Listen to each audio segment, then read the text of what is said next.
Hello students, welcome to my channel Mohit sir's lecture. Students, आज मैं आप लोगों के लिए क्लास 10th से सर्कल्स का एक बहुत ही इम्पॉर्टेंट क्वेश्चन करवाने वाला हूं। ये आपके बोर्ड एग्जाम्स के लिए काफ़ी इम्पॉर्टेंट है। तो चलिए स्टार्ट करते हैं, देख लेते हैं क्वेश्चन क्या कह रहा है। In the given figure the incircle of triangle A B C touches the sides B C C and A B at P Q and R respectively.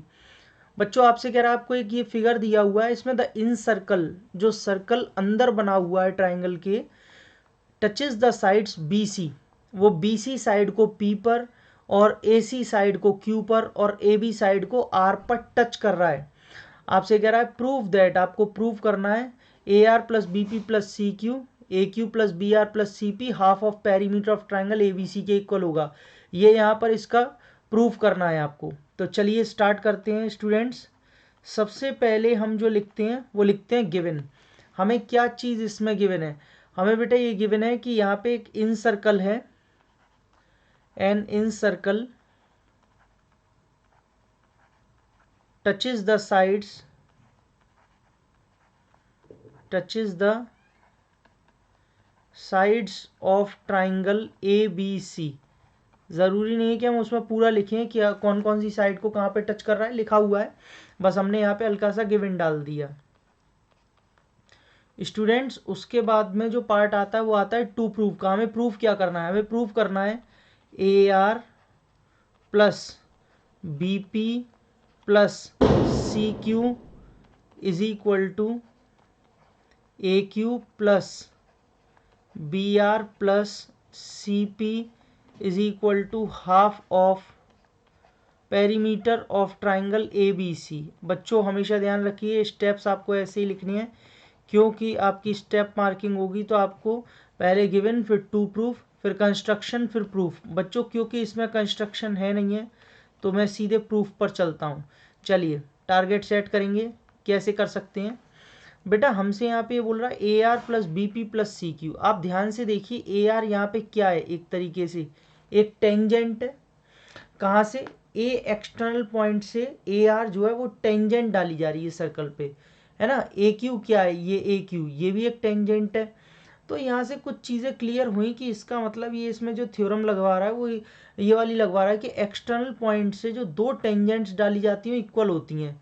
आप सबने थ्योरम नंबर 10.2 पढ़ी होगी, ऐसे करके, ठीक है। ऐसे जो एक एक्सटर्नल पॉइंट है सपोज P, तो आप सबको पता है कि P A is equal to P B. External point से जो दो टेंजेंट्स डाली जाती हैं दोनों इक्वल होती हैं। तो स्टूडेंट्स यहाँ से हम भी वही थ्योरम यूज़ करेंगे, लेकिन उसके पहले हम लिखेंगे, उसको लिखना पड़ेगा हमें। We know that the tangents, हमें पता है, क्या पता है? We know that the tangents drawn from an external point, drawn from an external point। बेटा एक्सटर्नल पॉइंट से जो टेंजेंट्स डाली जाती हैं किस पर? To the circle are equal. वो दोनों टेंजेंट्स कैसी होती हैं बच्चों? इक्वल होती हैं। समझ में आया? तो यहाँ पर हम इस वाली थ्योरम का यूज़ करके यहाँ से हम लिखेंगे ए आर। ये जो ए आर है वो बच्चों किसके इक्वल है? ए क्यू के। ए एक्सटर्नल पॉइंट हो गया, A R is equal to A Q, equation first. अच्छा, जैसे जैसे यहाँ पे बोल रहा है उसी चीज़ को LHS में रखिएगा। ए आर के साथ ये क्या ले रहा है? BP। तो बेटा यहाँ से आप लिखेंगे BP को LHS में रखिएगा, ठीक है, क्योंकि अभी इसके साथ ही ये ऐड होगा ना ए आर का BP के साथ में। बच्चों BP किसके इक्वल होगा? BR के, क्योंकि ये दोनों एक्सटर्नल पॉइंट B से इक्वल मानी जाएंगी। BP is equal to BR, equation number 2। अब यहाँ पे क्या बोल रहा है? ये CQ। यहाँ देखिए, ये CQ किसके इक्वल होगा? CP के। तो हम यहाँ लिखेंगे CQ is equal to CP, equation number 3। Clear? आपने CQ को LHS में क्यों लिखा है समझ में आ गया? क्योंकि यहाँ पे मुझे LHS में चाहिए। बच्चों इसके सबके बीच में एडिशन का साइन लग रहा है, तो मैं भी यहाँ पे क्या करूँगा? तीनों इक्वेशंस को, ये जो तीनों इक्वेशंस हैं इन्हें ऐड कर दूंगा। Add equation 1, 2 and 3। मैं तीनों इक्वेशंस को ऐड करूँगा। चलिए तो एक नया पेज ले लेते हैं और यहाँ से देख पाएंगे A R plus B P plus C Q. तो यहाँ पे क्या आ जाएगा, A R plus B P plus C Q is equal to, है ना बेटा, क्योंकि एल एच एस में ऐड होता है और आर एच एस में ऐड होता है। तो यहाँ से हमारे पास में आर एच एस में क्या है, ए क्यू बी आर और C P, A Q B R plus C P. ठीक है स्टूडेंट्स, तो ये हमने आर एच एस को आर एच एस में ऐड कर दिया। अब हम देखें अगर कि क्या हमारा गिवन रिजल्ट आ गया, यस हमें यही चाहिए था, A R plus B P plus C Q, ये रहे तीनों ऐड हो गए, A Q plus B R plus C P, A Q B R C P, ये तीनों ऐड हो गए। पहला रिजल्ट क्लियर हो गया कि यहाँ पे हमें ये लाना था। अब इन दोनों को स्टूडेंट्स हमें इक्वल लाना है half of perimeter of triangle A B C के। तो एक काम करते हैं, सबसे पहले इस वाली इक्वेशन को हम कुछ नंबरिंग दे देते हैं, फोर्थ इक्वेशन मान लेते हैं, क्योंकि तीन हम ऑलरेडी मान चुके हैं।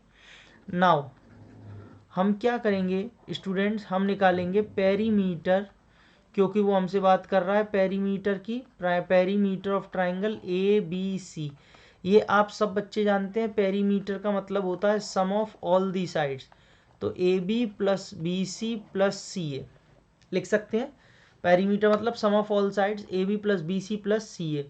अब आप थोड़ा ध्यान से देखिए, यहाँ पर मैं इस ए बी को अगर तोड़ के स्प्लिट करके लिखना चाहूँ तो क्या लिख सकता हूँ, A R plus B R.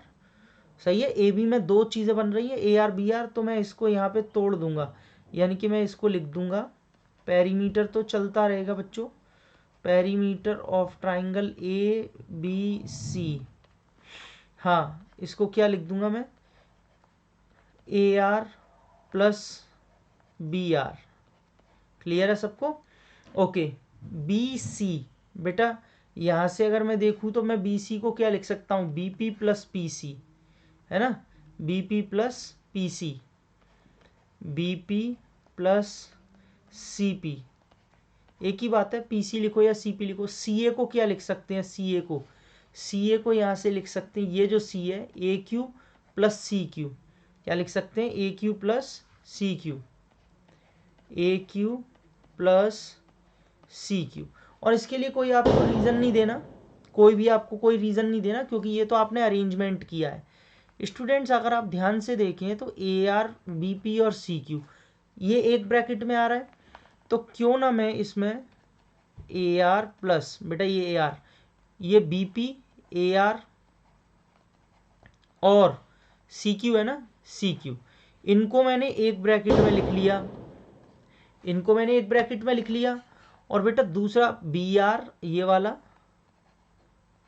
Plus C P plus A Q, इनको मैंने एक ब्रैकेट में लिख लिया। बच्चों एसोसिएटिव प्रॉपर्टी, कोई दिक्कत तो नहीं है, हमने पहले किसी तीन को 6 के 6 एडिशन में चल रहे हैं, 6 के 6 हैं, अब हमने तीन को एक ब्रैकेट में ले लिया, तीन को एक में। ऐसा क्यों किया, क्योंकि स्टूडेंट्स हम देख पा रहे हैं यहाँ पे ये दोनों ब्रैकेट देखिए सेम है, A R B P C Q, ये रहा A R B P C Q, यहाँ से A Q B R C P, ये रहा A Q B R C P, यानी कि ये दोनों ब्रैकेट्स फोर्थ इक्वेशन में अगर इक्वल हैं तो मैं इनको रिप्लेस कर सकता हूँ।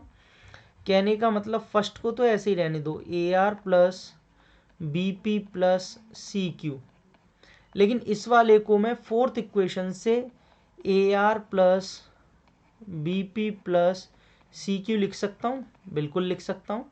आगे मैं रीज़न दे दूंगा, कहाँ से लिखा मैंने, इक्वेशन फोर्थ से।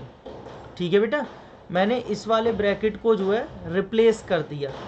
यहाँ पे कितना हो जाएगा students, twice of A R plus B P plus C Q, क्योंकि A R B P C Q और A R B P C Q दोनों ब्रैकेट सेम है ना, तो ट्वाइस हो जाएगा।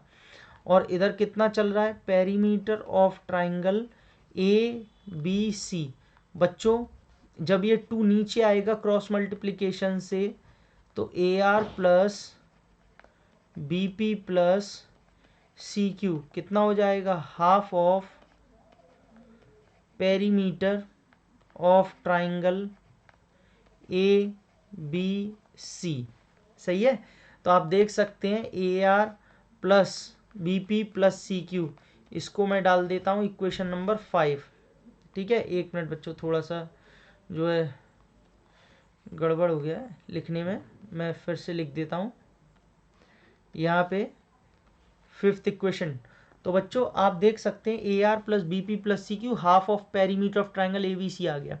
अब आप देखिए 4th इक्वेशन से और 5th इक्वेशन से, 4th में ये दोनों इक्वल है, A R B P C Q इस वाले ब्रैकेट के इक्वल है, और 5th में A R B P C Q half of perimeter के इक्वल है। तो बेटा फ्रॉम इक्वेशन 4 एंड 5 लिखने का तरीका बता रहा हूँ, फ्रॉम इक्वेशन 4 एंड 5 ये तीनों आपस में, ये दोनों ब्रैकेट्स और ये कैसा होगा, इक्वल। तो हम यहाँ पे लिख देते हैं, मैं आपको बता देता हूँ आगे कैसे लिखना है। इस वाले पार्ट को हटा दूँ, ये तो आप सबने वैसे भी लिख लिया होगा, है ना। ऐसे ही आपको लिखना है ताकि आपके मार्क्स पूरे मिले आपको। आपको सिंपली यहाँ पे दोनों इक्वेशन की हेल्प लेनी है, दोनों इक्वेशंस की। ठीक है, क्या लिखेंगे, फ्रॉम इक्वेशन 4 एंड इक्वेशन 5। देख लिया आपने क्या था, तीनों आपस में इक्वल हैं, A R plus B P plus C Q is equal to A Q plus B R plus C P is equal to half of perimeter of triangle A B C. ठीक है, और आप देख सकते हैं यही हमें यहाँ पे प्रूफ करना था। देख लीजिए 4th इक्वेशन और 5th से, 4th से दोनों ब्रैकेट्स इक्वल हैं, लेकिन A R B P C Q इसके इक्वल है और A R B P C Q इसके भी इक्वल है। तो आपस में तीनों कैसे होंगे, इक्वल। इसको हम लिखेंगे फ्रॉम इक्वेशन 4 एंड 5, और तीनों इक्वल हो गए, यही हमें प्रूफ करना था। तो स्टूडेंट्स आई होप कि आपको पूरी का पूरा ये सम, इसका सॉल्यूशन समझ में आ गया होगा। बहुत इंपॉर्टेंट है बच्चों। अगर आपको वीडियो अच्छी लगी तो प्लीज़ वीडियो को लाइक करें, शेयर करें एंड सब्सक्राइब करें, और अपने फ्रेंड्स में ज़रूर शेयर कीजिए ताकि वो भी इसको देख सकें। Thank you so much.